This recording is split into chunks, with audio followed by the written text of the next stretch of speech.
გადაცემულო ტელემოყურებლებო.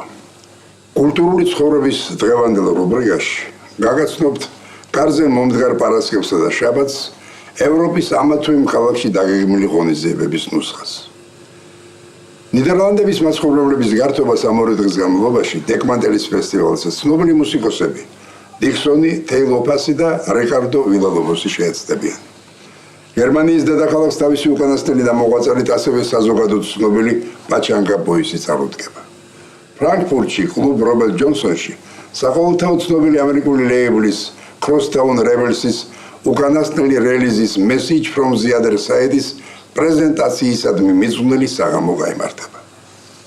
თბილისში კი პარასკევსა და შაბათს მზესუმზირას ეზოში მსმენელის წინაშე წარსდგებიან რამპუ, ბი სვენსენი და არტისტი მეგობარი ქვეყნიდან პიოტერ ბიენარი. საღამოს ასევე დაამშვენებენ ქართველი არტისტები გიორგი შენგელია, ბერო ნოდარიღო-ბერიძე, ოთამ თრი, თადე თოდუა, სირცოული, დავით ნემიროვიჩ გაბუნია, პაშა მიქელაძე, რატი რამიშვილი, ლეონ და თოკა. გემშვიდობებით მომავალ კვირამდე.